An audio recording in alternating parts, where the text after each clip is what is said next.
We cannot at this point in history afford to spirit away their sacrifices for immediate but temporary gains of today. Let us emphasize what unites and not what divides us. Working for the unity of purpose with a stronger vision for a better tomorrow. NTA, growing with the nation. Together, no matter where you come from, no matter your religion, we are one. Let's live together. Let's stop fighting each other. Let us live as one. It doesn't matter where you come from, your tribe or religion, man, woman or child. It doesn't matter who you are. Put Nigeria first. No matter where you come from, no matter your religion, we are one. Let's live together. How can we develop when we're always in crisis?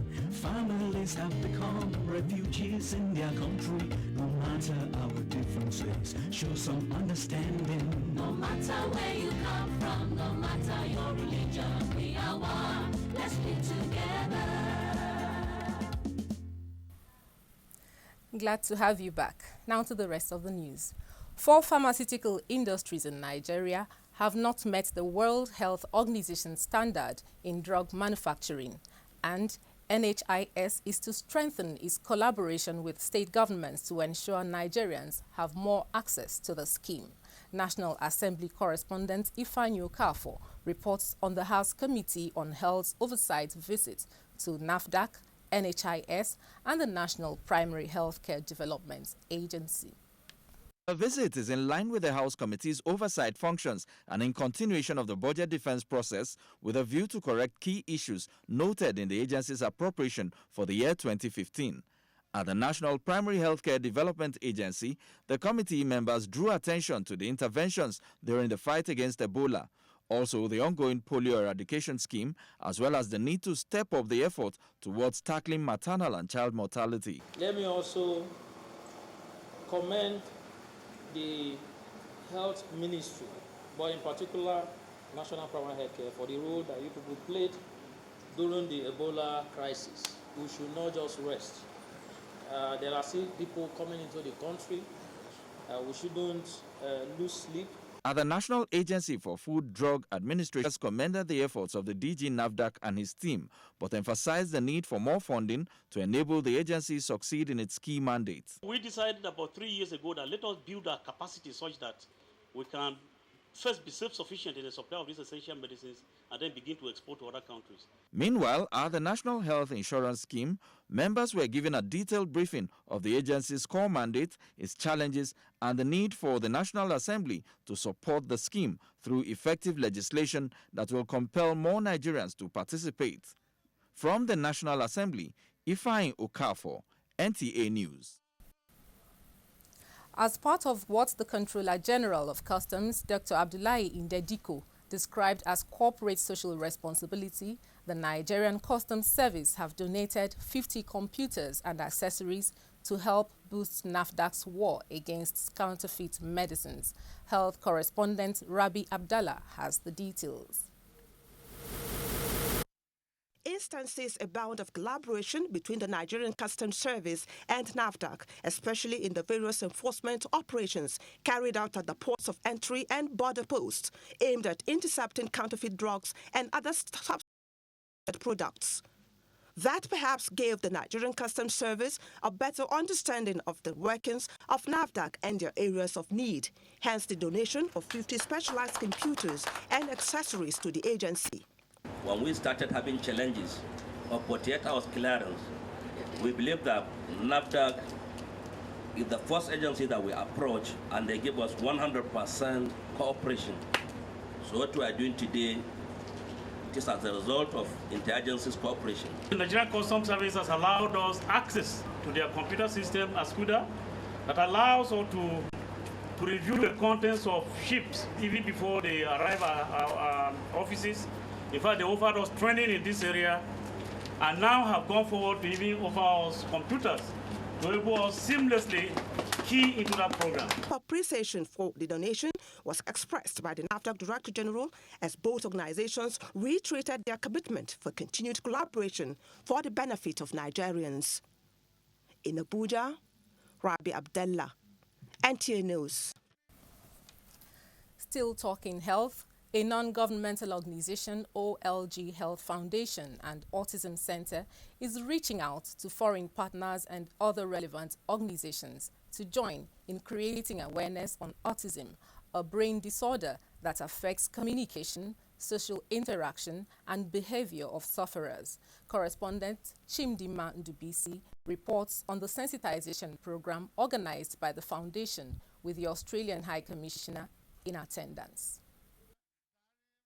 The projection for 2015 is that more children will be diagnosed with autism worldwide than with diabetes and HIV/AIDS combined. Already, the Center for Disease Control in the United States has released figures indicating that autism affects 1 in 68 children in the U.S. In Nigeria, there are no known statistics of people living with autism, and more alarming is the lack of public awareness of this medical condition.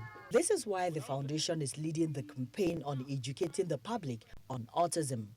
Some of them do have repetitive behaviors like flapping of hands. A lot of them have seizure disorders, attention deficit hyperactive disorders. The stigma associated with it, and some people feel that if your child is autistic, maybe there is something you may have done. We graduate every year here on the average 4 children without speech, without learning abilities, who are able to get into normal school. That's a huge success rate. To be able to continue to do that, we need training for our therapists. We also want to continue our advocacy. One big problem we have is space. We're definitely interested to discuss more with this and other foundations the possibility of doing something in this area to work on autism. The organization also presented by people living with autism who underwent skills acquisition training, an indication that sufferers can still live out their full potentials if the condition is detected early and properly managed. In Abuja, Chimdima Ndubisi, NTA News. The House of Representatives Committee on Information and National Orientation has interacted with media operators and regulators on the issue of political reporting, which the House members believe should be moderated in the interests of Nigeria's peace and oneness. National Assembly correspondent Aisha Zango Abdullahi has the details. The interactive session centered on the need for stakeholders, especially media organizations and their regulators, to adhere to laid down rules and regulations governing broadcast of political jingles, documentaries and advertorials. Many of the media houses are guilty of this. The point we are trying to make is that we want at the end of this session, everybody should know where he or she stands. Responding to some of the issues raised by the House members, the regulators and media executives explained their limitations and challenges, as well as some proactive steps being taken to set agenda for the political parties, politicians, stakeholders and the electorate. There's an expectation that people have that once they see something that they don't like, either about them or their party, that the NBC must instantly take that material off air. We do not control the stations in that light. Our correspondents, our program makers have been in strict compliance with the codes as regards broadcasting. We have covered the activities of all the political parties, both major and minor. I agree that what we're discussing here is a matter of national significance. And I think that all of us are circumspect in the overall interest of Nigeria as a nation, because this is the only country we can call our own. You also have a responsibility in ensuring that we do our job better. If we are to publish the interview that some of you grant our reporters, it will also compound the problem of why we are here today. At the end of the session, both parties agreed that the interests of Nigeria should be considered first in all. From the National Assembly, Aisha Zango Abdullahi, NTA News. Recent case of vandalism and gas pipelines, that has caused incessant power outage within the FCT and environs has become a great source of concern to residents and business owners. Across the city, it is either load shedding or a total blackout, which has affected the socio-economic activities of residents. Correspondent Safia Norma Uche had a chat with all concerned authorities and filed this report. Grievance expressed by Madam Patti Oyemaze over the lack of power supply in the area. Over 1 month now, no light in this area. What are we doing? What are you people doing? Are they not carrying their wheelbarrow with their ladder going about all over here? What are they doing with this light? They only bring lights in the night, and when they bring it, in 1 hour they will seize it. Not true, we don't have light. There's no light. We get light maybe once in a while. Like throughout today, there's no light. They take the light since yesterday night. And answering questions raised by residents over the recent lack of power supply in some areas in the FCT, Head of Corporate Communication, Abuja Distribution Company, Tunde Bode Fadikwe, explains why. The issue of load shedding is no longer a secret thing, it's an open book that everybody is reading. But one thing is very clear, we have departed from the point where nothing is being done to the point where something is being done, so that at the end of the day, the little power that is available can go around the people and people can have light at one point in time or the other. We also use electricity, so we feel it, we know it, and we are not just closing our mouth about it.